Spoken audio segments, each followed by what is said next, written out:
Welcome back to the GCSE Maths Pro YouTube channel. Today's video is on box plots. If you haven't already subscribed to the channel, make sure to do that now so that you can easily access all of these videos for when you're revising for your exams.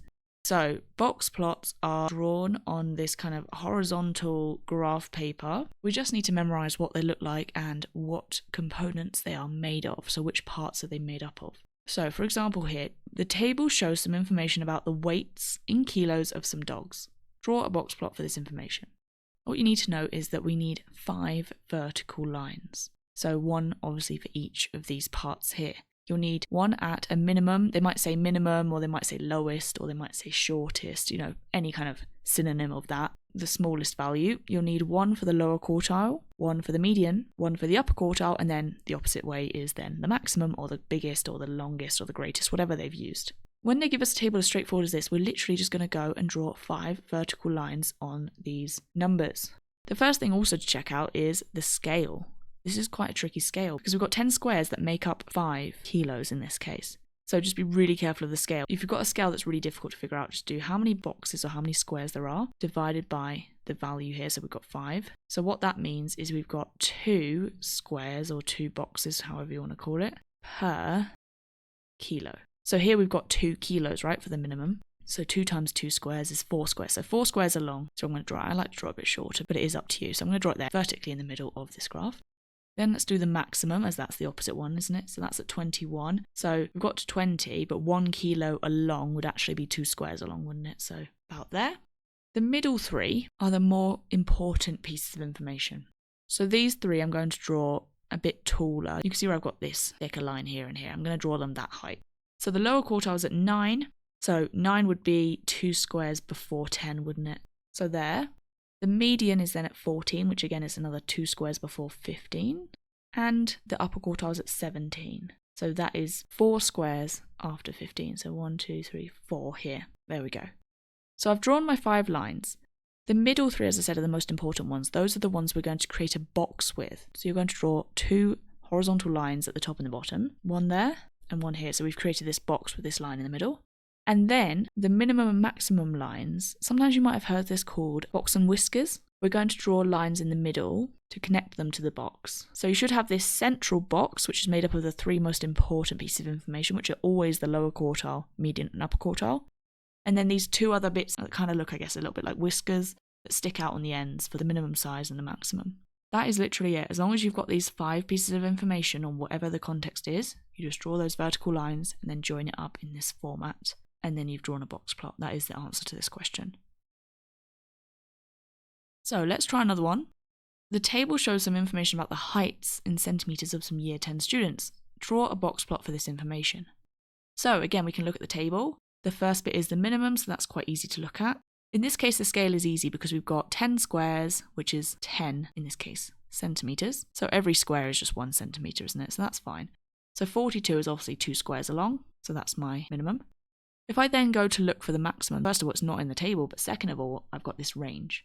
So this is where they might try to make it seem a little bit harder.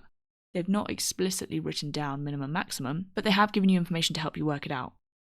So we know the minimum, and then you should know about what the range is. The range is the difference between the biggest and the smallest numbers. So in this case, minimum and maximum. So I know that the maximum,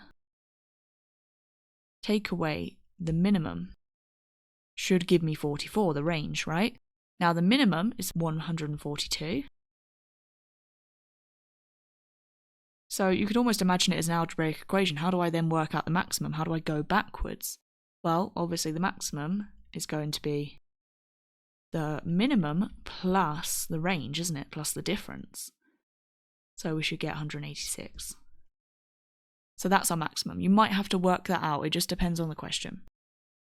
So 186, that's 6 squares along from 180. So we've got our minimums and our maximums. You can also go and tick them off if you feel like that would be helpful. So we've done those 2. Now the middle 3 are the most important as well. You can see here we've got interquartile range, median and upper quartile. So the median and the upper quartile are still there, but the interquartile range is different. So again, they're relying on us knowing what we mean by interquartile range. Well, obviously it's still some kind of range, right? Some kind of difference.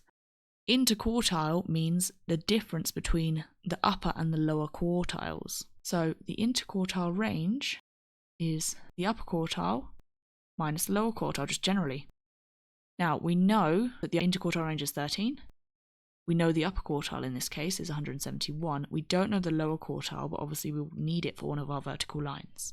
So again, do you see how I could just reverse that equation? The lower quartile is obviously the upper quartile minus the interquartile range. In this case, minus because we were given the bigger one. We want to work out the smaller one. And that gives me 158 centimeters. So I now know the lower quartile is 158, so I'm going to draw a much taller line there. Okay, now I can tick off interquartile range. I've dealt with that. The median is just as it is, so that's at 162, so here. And finally, we need the upper quartile, which is at 171, so here. So we've got our 5 vertical lines again. Now, once you get to this point, again, just join it up. So the 3 in the middle should create a box, and then the 2 on the outside should create these kind of whisker things. There we are, perfect. So we've done it again. We've drawn another box plot. This one, again, was a little bit harder because we had to work out a few things, so don't be surprised if you do come across that scenario.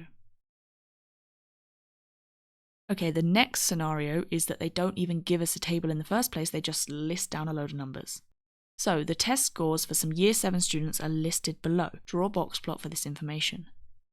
So now we know that for a box plot, we have 5 things we need. We need to know the minimum, we need to know the lower quartile, the median, the upper quartile, and the maximum.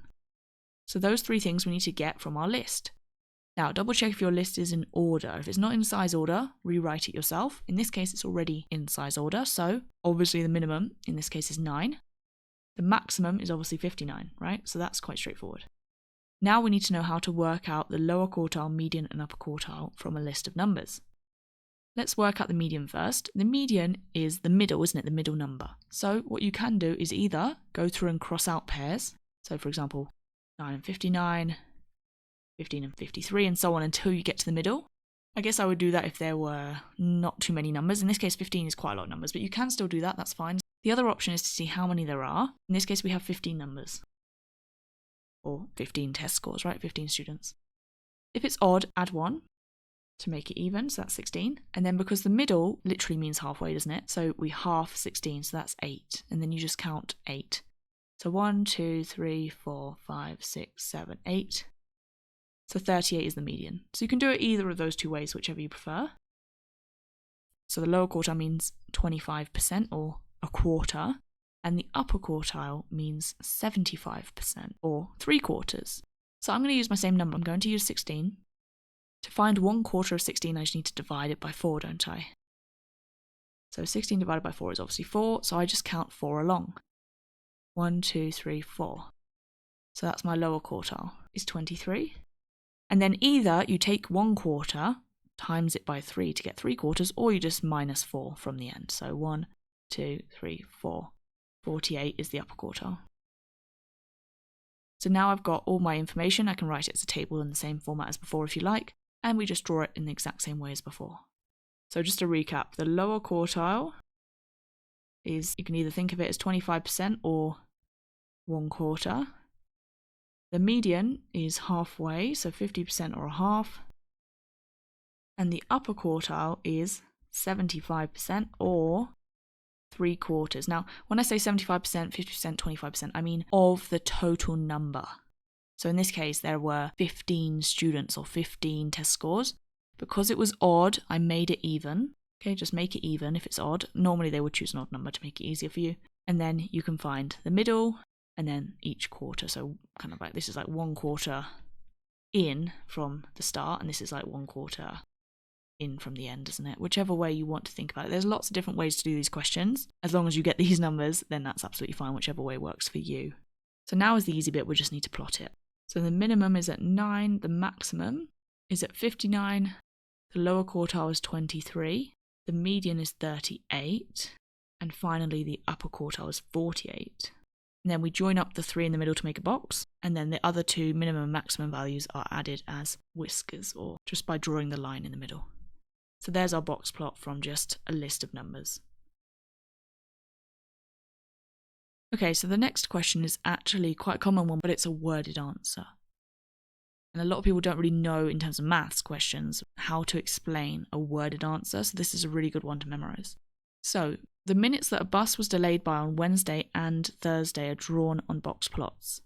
Compare the distribution of the delays on Wednesday with the delays on Thursday. So effectively, it's a question where you've got two box plots. You might have had to draw the first box plot as part A, for example, and part B is then compare them.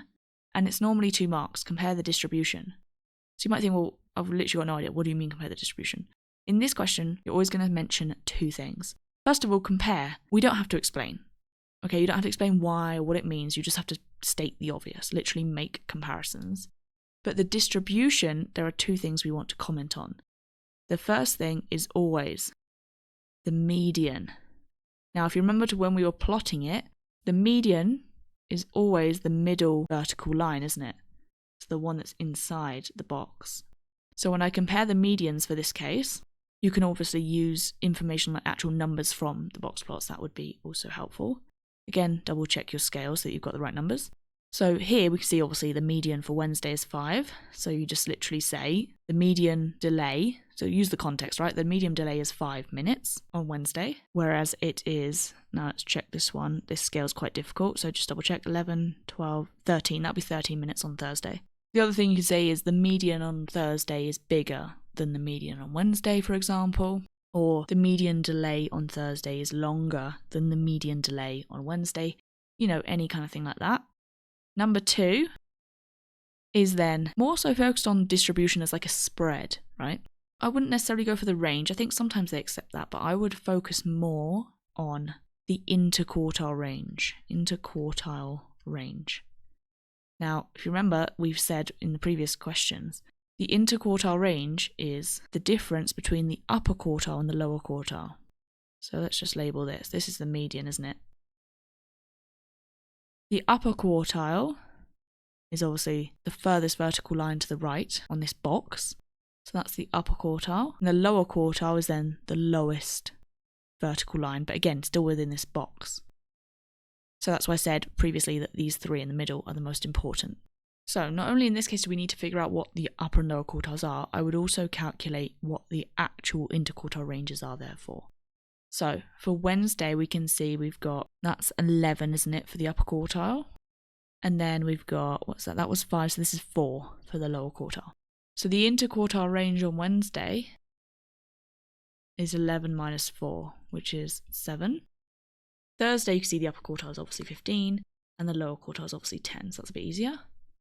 So the interquartile range, we minus them, gives us 5. So you can see that the interquartile range on Wednesday is larger than the interquartile range on Thursday. Okay, so if they ever ask you to compare the distribution of whatever the context is of 2 box plots, you're going to be looking at the medians and you're going to be looking at the interquartile ranges, which you might have to calculate. So use values, use data, the numbers here where you can, and just basically make a comparison. Just say one is bigger than the other, one is smaller than the other, so on. That is it for this question. It's always the same answer. Okay, the final part of this video is combining cumulative frequency graphs with box plots. So it might be helpful to go back and check out the cumulative frequency graph videos before this one if you haven't already been through those. So I will link the correct one above now. Obviously all of them will also be linked in the description anyway. So here we've got the cumulative frequency graph shows the times 40 people spent on their revision. So draw a box plot for this information. Okay, so we still know that we have the same 5 pieces of information to draw a box plot. We need minimum, maximum, lower quartile, median, and upper quartile.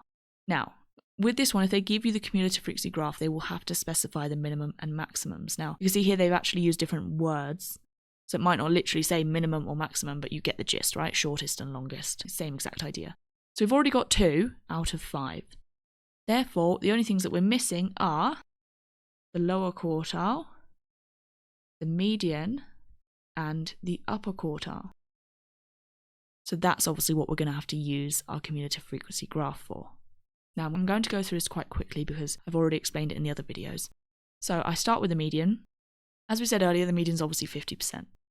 50% in terms of people, so they've said there's 40 people. So 50% would be 20 people, wouldn't it? So I'm going to go across on my graph Obviously on the cumulative frequency axis, the y-axis, that's the number of people, isn't it? So go across at 20, because that's half of 40, and then read off the x-axis, because that's the one that's in terms of minutes, which is the same as our box plot. You can see there we've got, just double check the scale, I would say that's 44, just because this one here would be 50, wouldn't it? So 2 squares along, I'm going to put that at 44 minutes. Now, upper and lower quartile are very similar, except it's obviously not 50% now. The lower quartile was 25%, wasn't it? A quarter. So we work out a quarter of 40, which is 10. And then on my y-axis, I go across at 10, and then down to the x-axis. So that one, I would give us 32. And then finally, for the upper quartile, because that's 75%, or 3/4 of 40, we're going to go across at 30. I think that's roughly in the middle of that square, so I'm going to go with 61 for that. So now we have all 5 pieces of information. This is where it just gets repetitive, isn't it? We now just need to draw a box plot. So the shortest, longest, or minimum, maximum, we've got 0, and then we've got 114 minutes. So for this scale, that's obviously 110, isn't it? So we've got 1 square would be 2 minutes, and that would be 2 squares along from 110. So there's 114. Okay. Lower quartile is 32, so 30's here, so 2 is 1 square along. We've got 44 for the median, so here, and 61 for the upper quartile.